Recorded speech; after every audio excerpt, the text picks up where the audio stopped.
Hello, welcome. Hello. Thanks for being here. Hey, hey Jeff. Hey Jeb. Long time no talk. Hey. So, Hey everyone, it's Jeb. How you doing?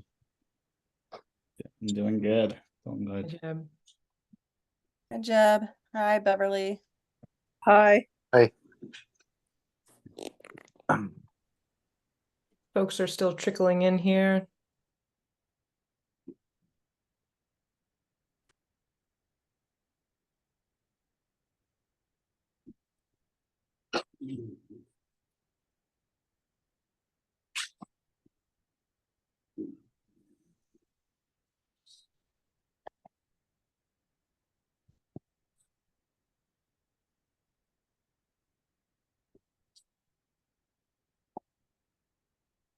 Welcome, everybody.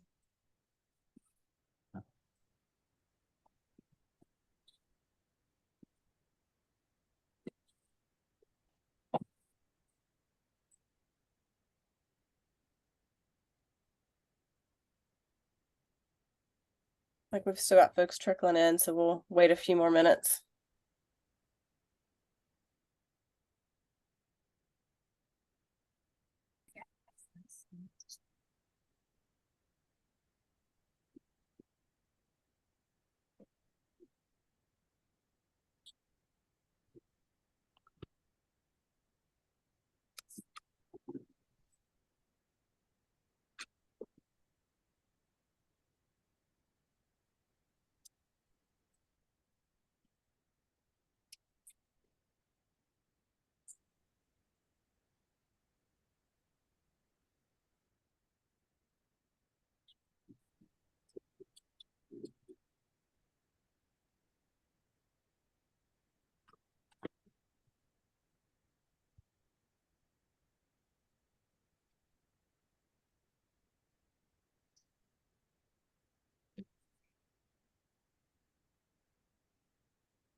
Welcome, everybody. We still have some folks trickling in here.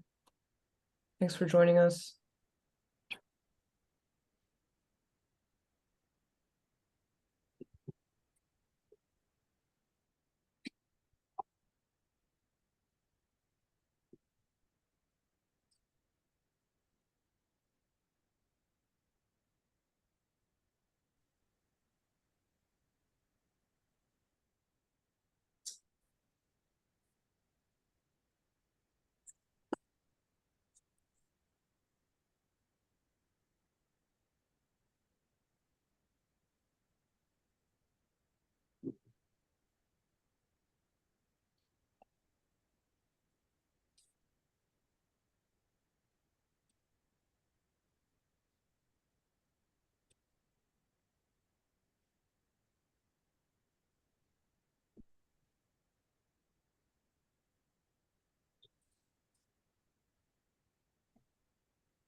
How long are we waiting?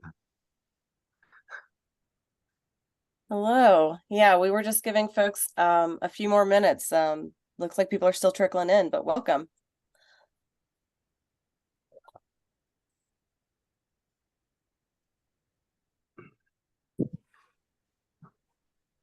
Beverly, FirstEnergy will not be joining us tonight. I highly doubt it. Well, that's good.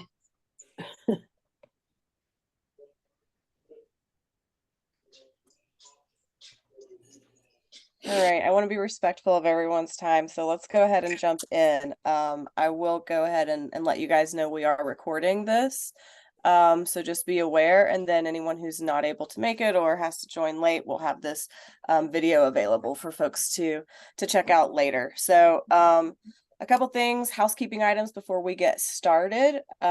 Just first of all, thanks so much for being here to talk about this issue and to learn more about it, and just engage with this issue with us. So I'm Heather Ransom. I'm the Director of Marketing here at Solar Holler. And the agenda is just, we're going to start off. Dan Conant, our founder and CEO, is going to tell us a little bit about the actual case filing that FirstEnergy, who owns Potomac, Edison, and Mon Power, has filed with the Public Service Commission. And we'll talk about, why it matters, and why it's important to the future of solar in West Virginia. And then he'll hand it off to me. I'll share a little bit about what we're doing to try and convince the Public Service Commission to rule in favor of solar, and what you guys can do to get involved as well. So we will have, I think as Robin put in the chat, we'll have a Q&A session at the end, but also feel free to utilize the chat function or the raise your hand function to drop questions in throughout the presentation. We've got Dina from our team here who will be helping moderate. You've already heard her a couple of times, and so she'll be keeping an eye on that for us along with Robin. So with that, I think Dan, do you want to get us started? Sure thing. So thanks again to everybody for hanging out with us tonight. Really appreciate it. Dina, would you mind going to the next slide? So first off, I wanted to kind of start with the state of the industry in West Virginia, as well as the state of the current net metering policy. So one of the proudest things of my life has been seeing this industry grow as rapidly as it has across West Virginia. If you want to click through these, Dina. At this point, we've got 2,856 homes that are powered with solar energy across West Virginia. We've got almost 400 jobs directly tied into the solar industry. If you can keep clicking through, Dina, all these will pop up. So we've got close to 400 jobs in the solar industry across West Virginia. That includes not just electricians and installers, but also manufacturing. We've got battery factories coming in right now. We've got actually a lot of the silicon that is going into the solar cells within panels. That's all being made near Charleston. So there's I mean, folks think of our installation crews when they think of solar jobs, but it's actually a whole lot wider than that as well. And then, of course, cost savings, not just for the churches and schools and families that have solar on their own rooftops, but cost savings to everybody else. One of the really interesting things that we've been following over the last couple of years is whenever we have crazy weather, crazy winter storms or Arctic polar vortexes coming down, it's actually renewable energy that's keeping prices as low as they have been during those crazy spikes, and those cost savings are getting shared across everybody. The 2,800 homes that you see here that are, I believe that number came from the end of last year. I forget the exact cutoff date from when we gathered that, but it's growing rapidly even beyond that. So I mean, this year alone, we're helping about 550 families in West Virginia go solar, and that's just us. So yeah, we've been in the midst of an exponential curve here.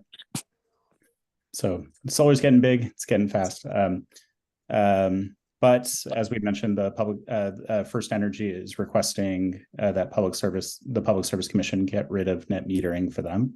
So what is net metering? Actually, a lot of y'all on the phone already have solar with us, so you will know that intimately. But yeah, let's go ahead and click through and bring up all these. So how does net metering work as it currently stands? Number one, of course, the panels are on your roof, and the sun's beaming down on those. The panels convert that into electricity. From there, first, any batteries in the house are charged. If there are batteries in the home, and then from there, the energy goes first into your house or business, and then it goes to offset any electricity needs inside the building at that very moment. From there, any excess energy is sent back to the grid to be used by anybody else in the neighborhood. Probably the easiest way to think about this is, if you're a church, you've got your service on likely on Sundays, and so during that time, everybody's at the church building or in the sanctuary. The solar is pumping out, and it's going to serve and to power the congregation right then.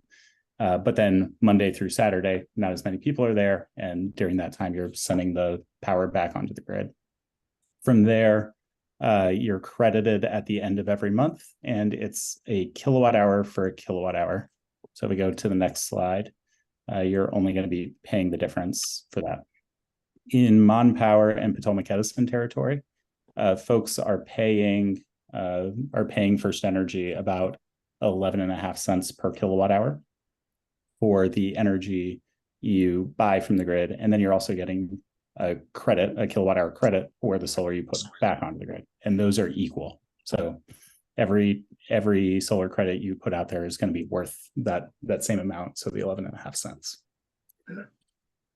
What FirstEnergy is asking to do is actually to increase the rates, the rates that you buy your power from them at, and they're asking for 12.5 cents per kilowatt hour for homes.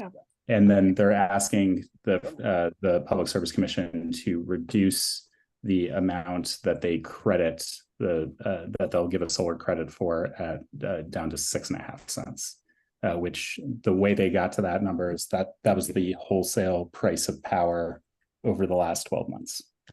So they want to fix that and say that any electricity going back onto the grid is going to be worth that 6.5.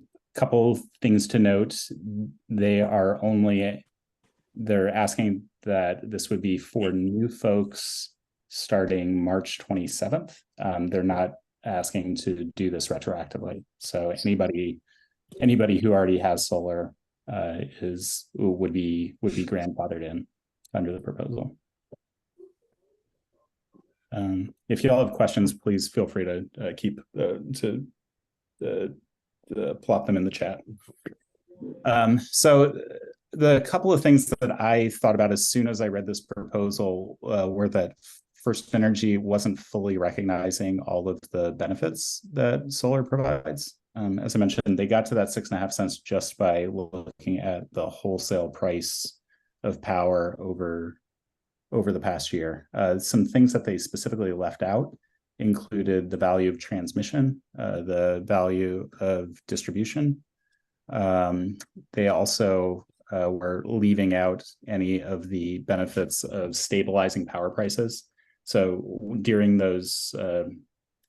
crazy heat waves or polar vortexes, a lot of times you'll see power prices spike 10-20x during those hours or days.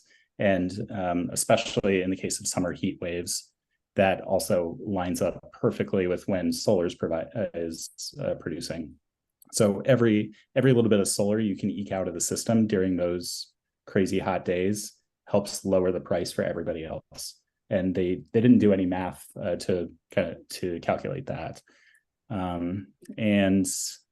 So yeah, really that was my initial take when I was reading this, is that they didn't put in their homework. They didn't fully bake it, and I don't know, that I was just kind of upset about that they didn't put in the effort.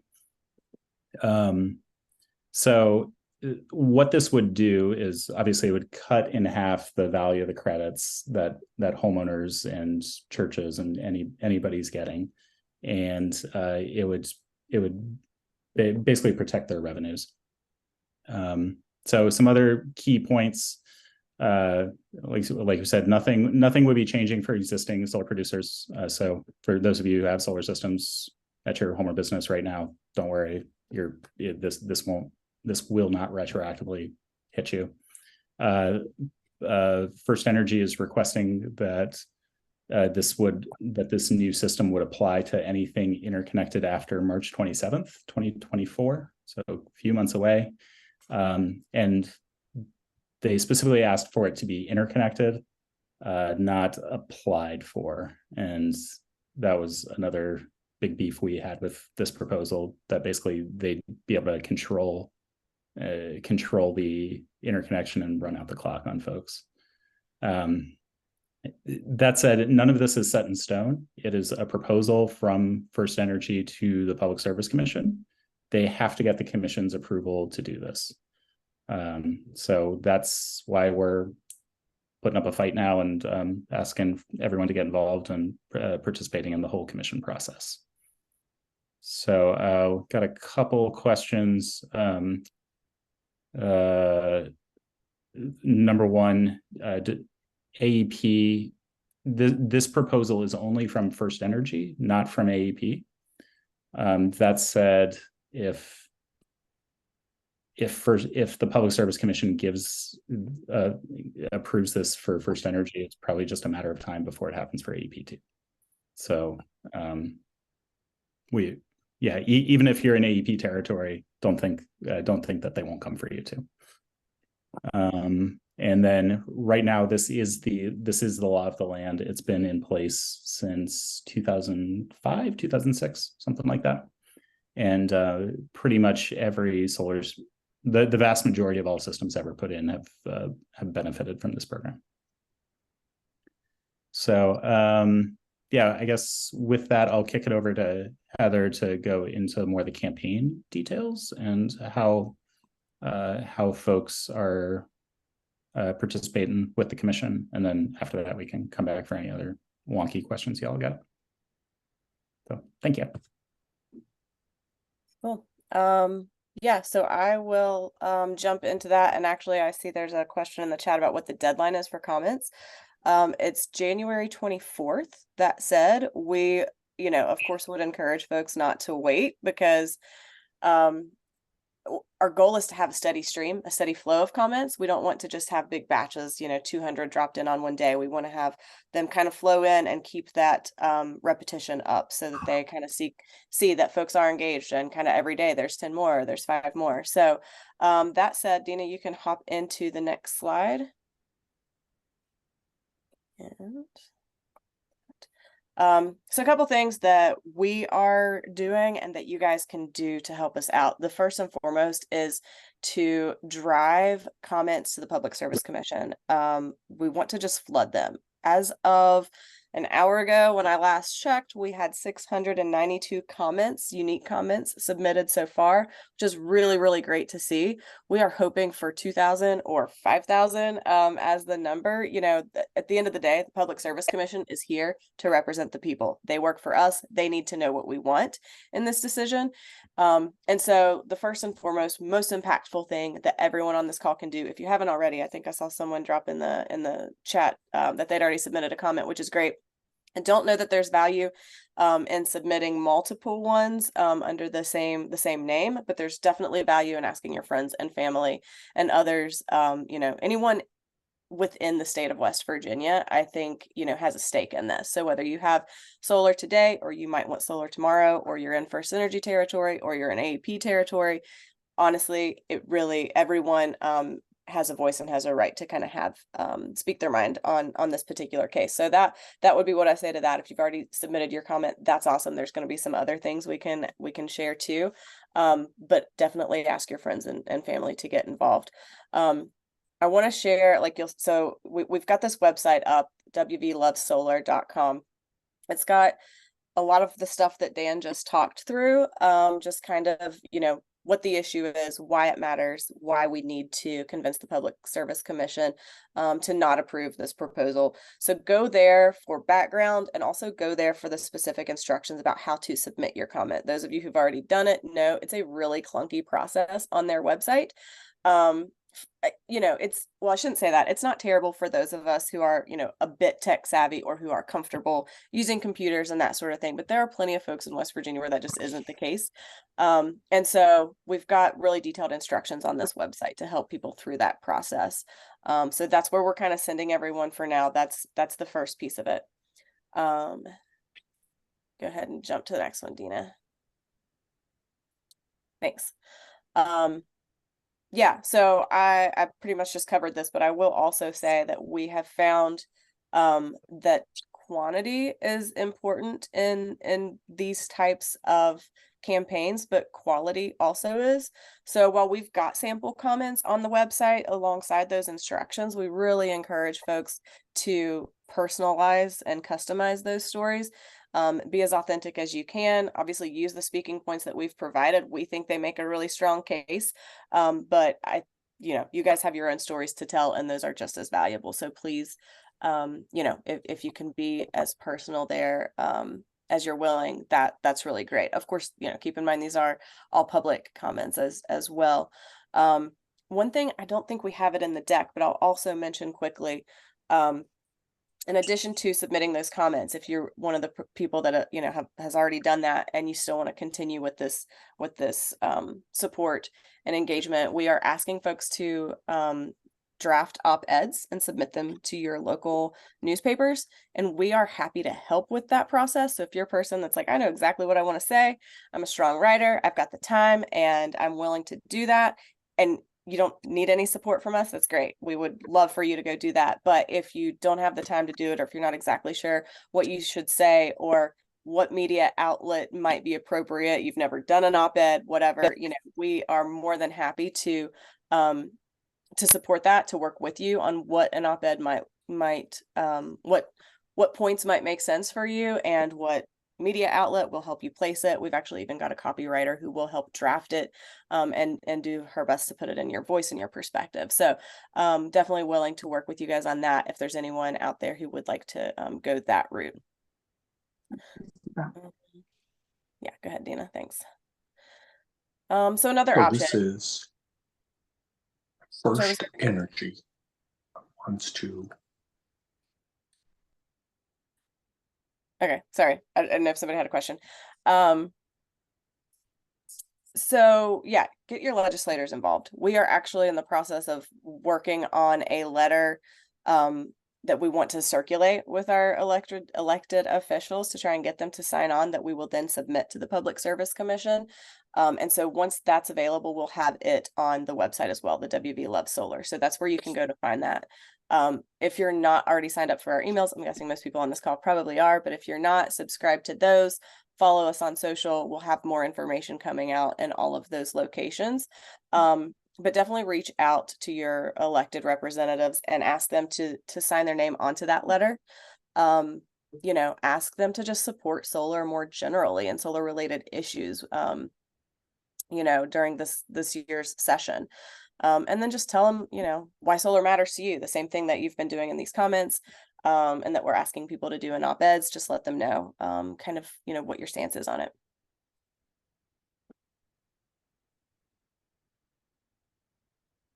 Cool. Okay, so this is a fun one too. We're planning an event at the Capitol, hopefully sometime in January, in advance of that January 24th comment submission deadline. So we're hoping to have a really fun event with a full lineup of speakers, some live music, and I think some other fun activities and animation. But the ultimate goal of that will be to just you know, have some visibility in front of your elected representatives, in front of the Public Service Commission, and to also just get anyone with a stake in, you know, all of the solar stakeholders, the people that have it, the people that might have it down the road, citizen action groups, unions who are employed by the solar industry, all of those folks out front and center to do one final push, and sign a petition or submit your comment to the Public Service Commission if you haven't done that yet. So we're still working through exactly when that event is going to be, and that's another one, you know, visit the WV Love Solar website. We'll have more there soon. We'll also be sending out emails and spreading the word in some other ways alongside some other industry stakeholders who are also kind of doing similar campaigns. And I think, yeah, I think that's all we got. So I will stop and we can look back at what questions you guys had. Can I ask a question? It's too long to write.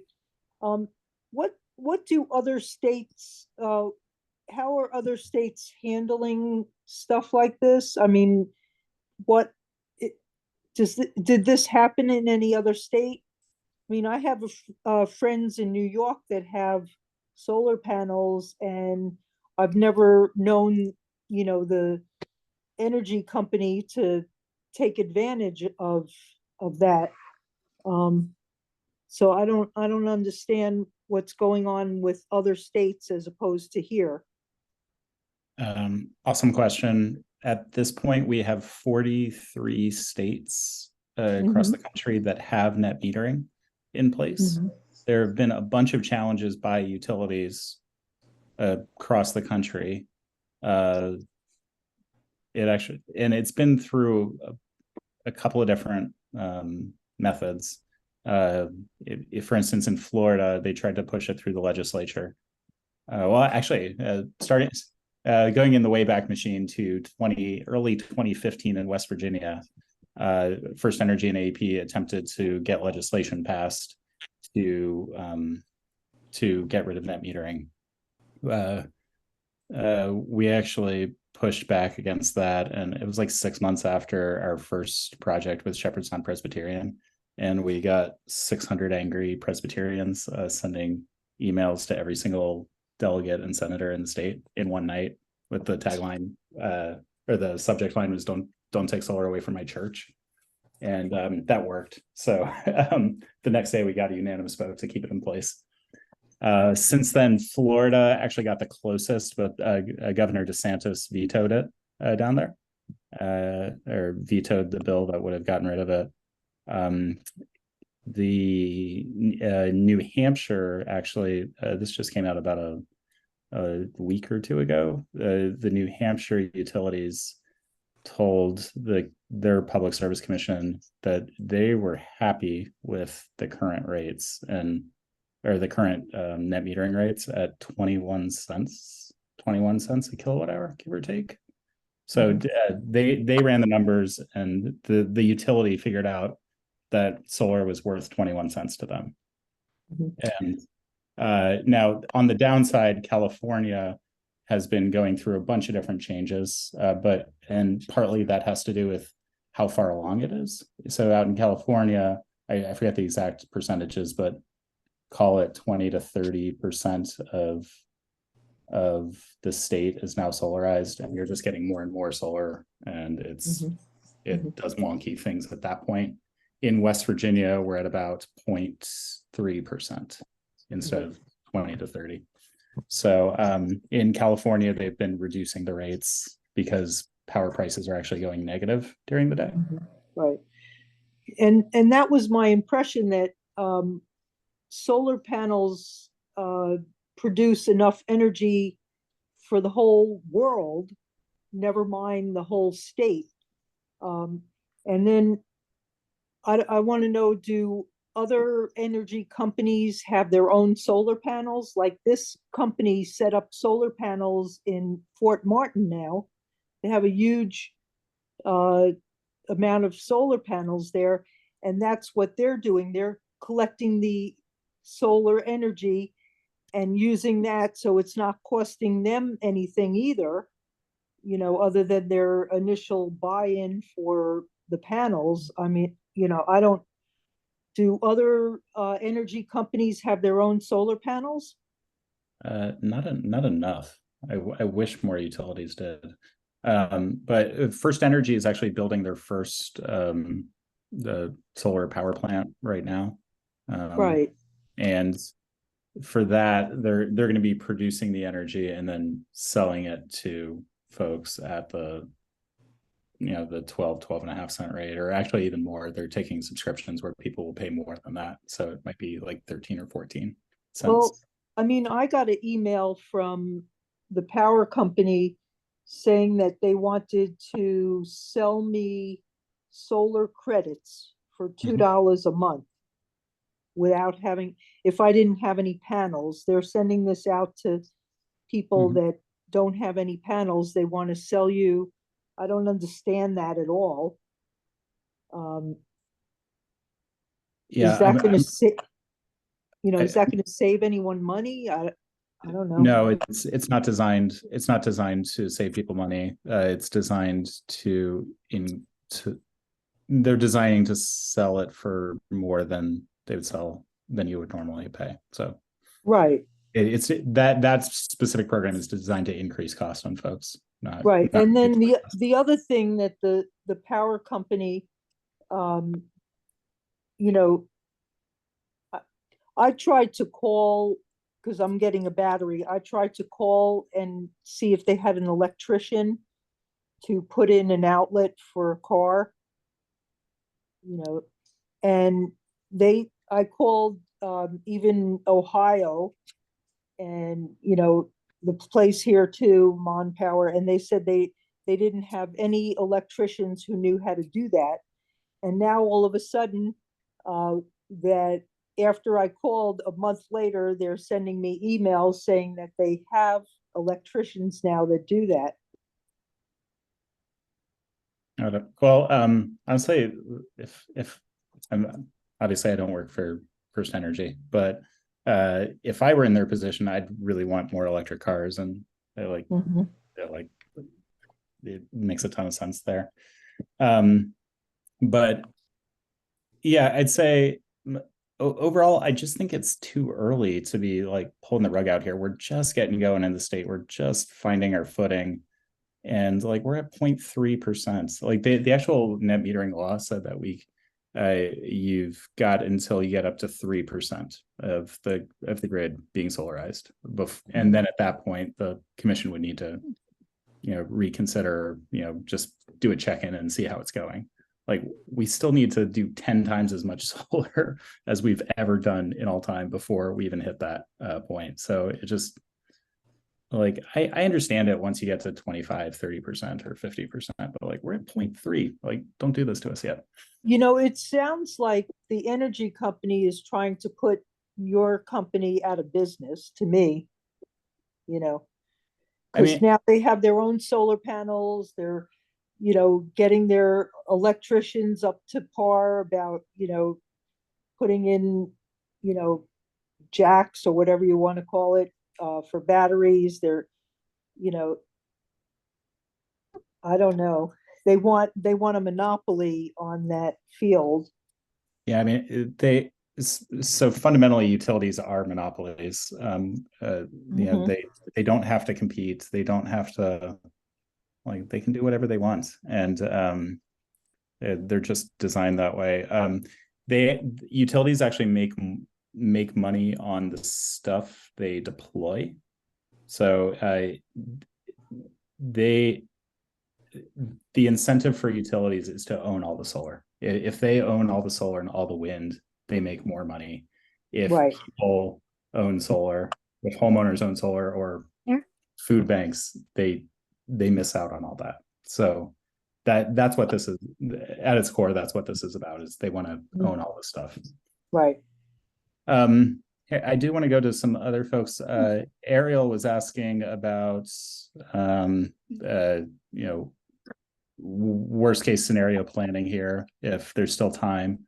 There is. Heather, have we set an official, like, November last holiday? 17th.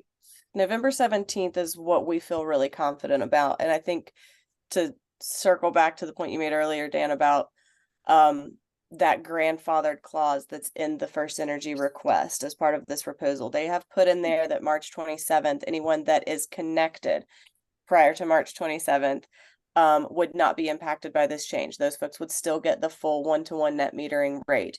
In order to back into that, we got to think through like our installation process and all of that. We feel confident that anyone who signs a contract with us and says, yes, I want to get in ahead of that deadline to protect myself, we feel good that November 17th gives us enough time to do all that. Now, that said, if the Public Service Commission rules that instead of it being at the point of full connection at permission to operate, if they instead say, no, it's with your application, that buys us a couple more weeks. So fingers crossed, if it goes that way, we could get some additional time. But right now, November 17th is the best we can do with that uncertainty.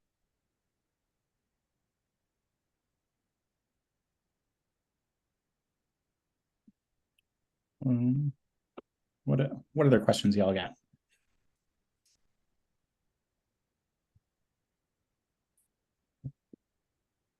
Looking back in the chat, did Beverly get to ask? I think she had a question. Yep. Okay.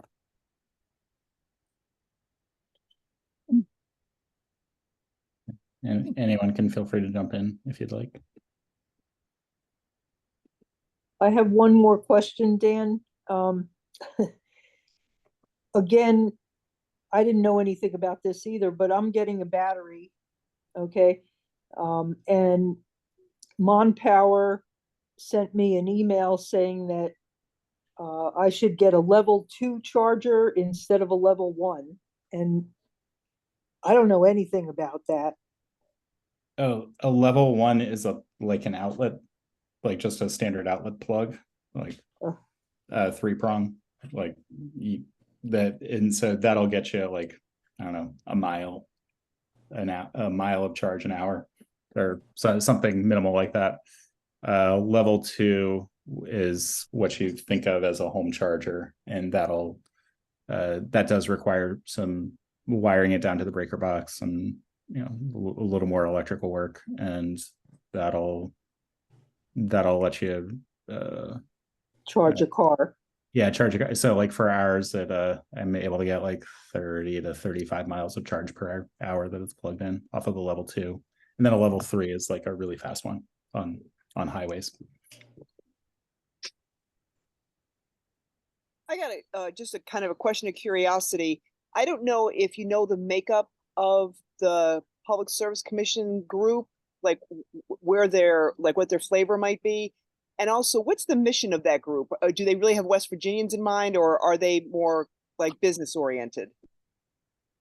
So there are 3 members of the commission. They're all appointed by the governor to staggered terms. The most recent appointee was the head of the West Virginia Coal Association.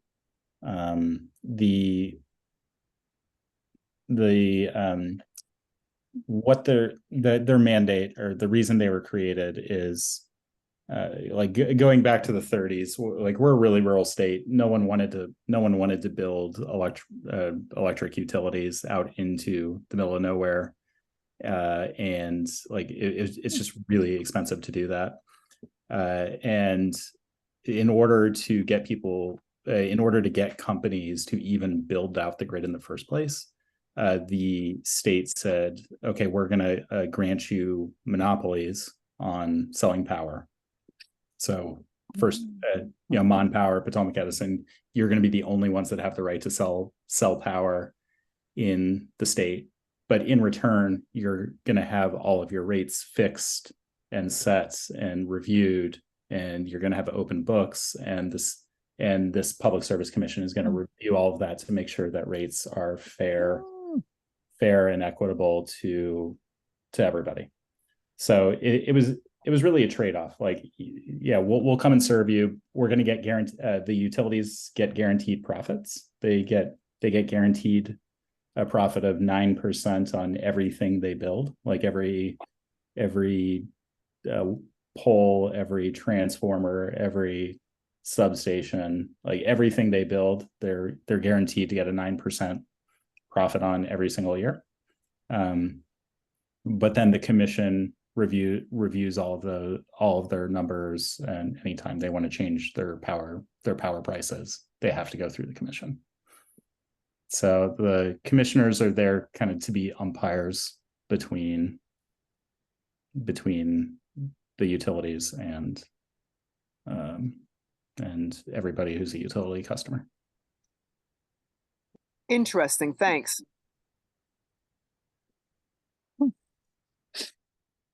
And honestly, it worked really well for a really long time. and then renewables happened, and it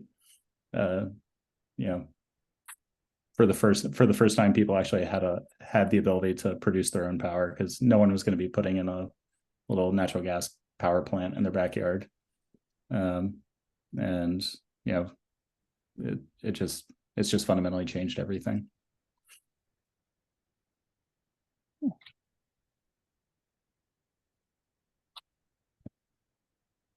Anybody else? By the way, it's good to hear your voice, Carolyn. It's been a while. So Yeah, good to see you.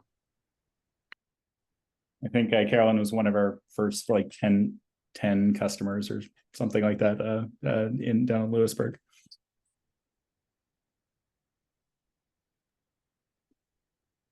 I'll circle back. I think Ariel had dropped in the chat earlier. Just be sure to send her details. So I'll just reiterate, if you want details on this specific issue, wvlovesolar.com. If you're interested in working with us on an op-ed, if you want to drop your information into the chat, we can reach out to you afterward. And if you or someone you know is interested in getting in on like beating this grandfathered clause and kind of worst case scenario, just want to go ahead and get my solar in case this does not rule in our favor, drop your information in the chat there as well, and we can follow up with you, or just go to solarholler.com and fill out the form on our website, and we'll reach out and get that conversation started with you.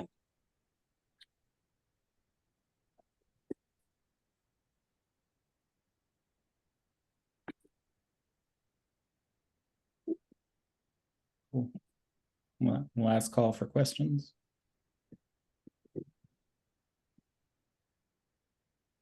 Beverly was mentioning getting a battery. One other interesting thing you can do here and is folks who have batteries, like so worst case scenario planning here, in the event, the 6.5 cents that you'd get for your energy is only for power going back onto the grid. But if you store it in a battery and keep it for yourself, you'd be able to offset a 12.5 cent.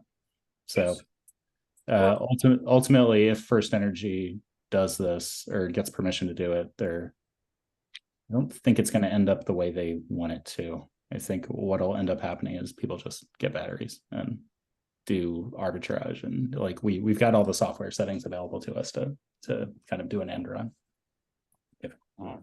Right. So I'm wondering, with you getting all these contracts to, get in before that deadline, am I going to get my battery soon? I've been waiting.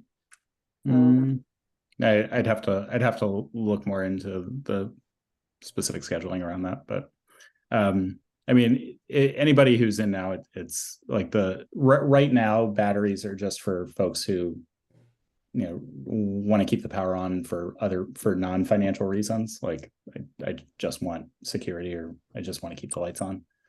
So that's the use case for batteries right now. Right. But, generator, right. And electric cars too, Yeah, but then in the future, if this happens, then we start using batteries to do day trading of energy, and it gets crazier, but you can do it. If I've already got solar installed on my house, do you offer services to install storage? Mm-hmm. Yeah, you can always add that in after the fact, so that's no problem. Okay, Dan, thanks a lot. And thanks everybody for joining. I really appreciate it. And yeah, Get your letters in. Yes, please. Yes, please. All right.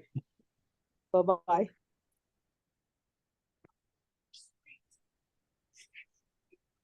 Well, I missed that meeting.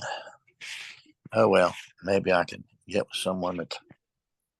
Oh, yes, Steve, we can get with you separately to go over the stuff again. No problem. Oh, all right, good. Now I had a Okay. buddy down in. I got a buddy down in Nares, Virginia. He has some property over in. Oh, what was the county? Galax, I think.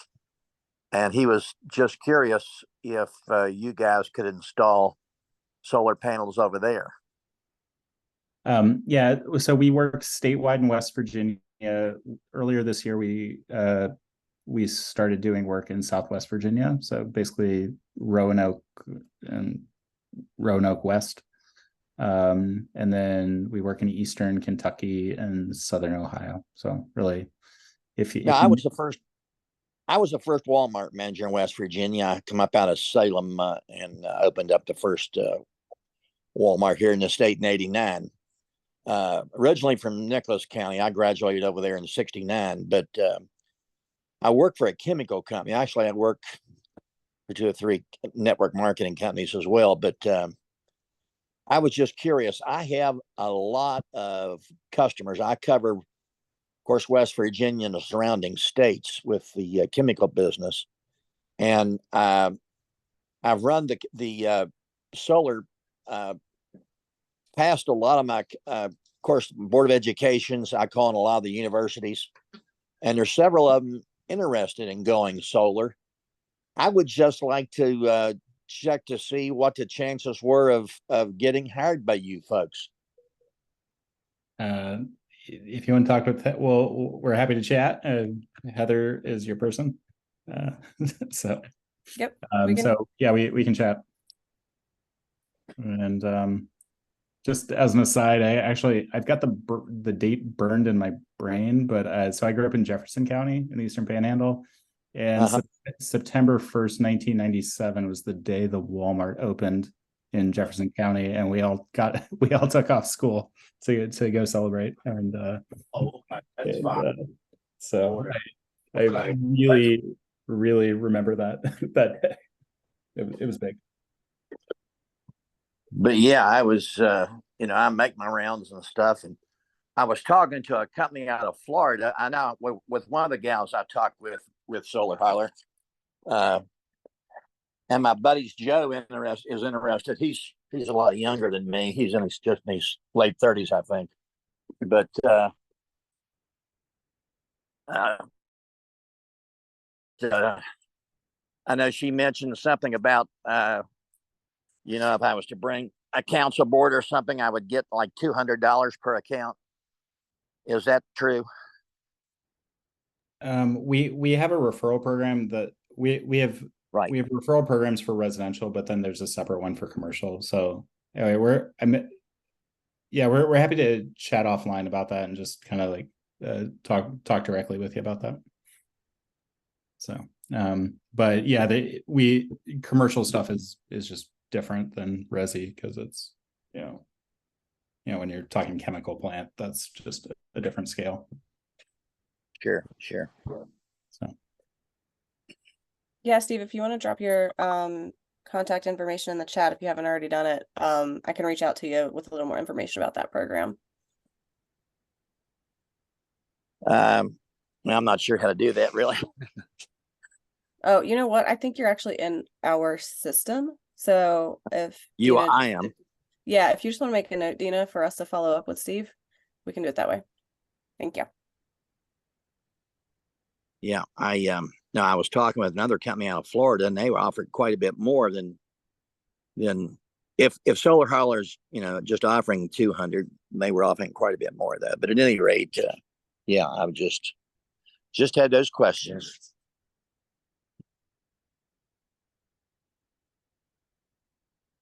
Cool. Rich, Carolyn, anything else from y'all? No, thank you very much. Appreciate your time. Thank you.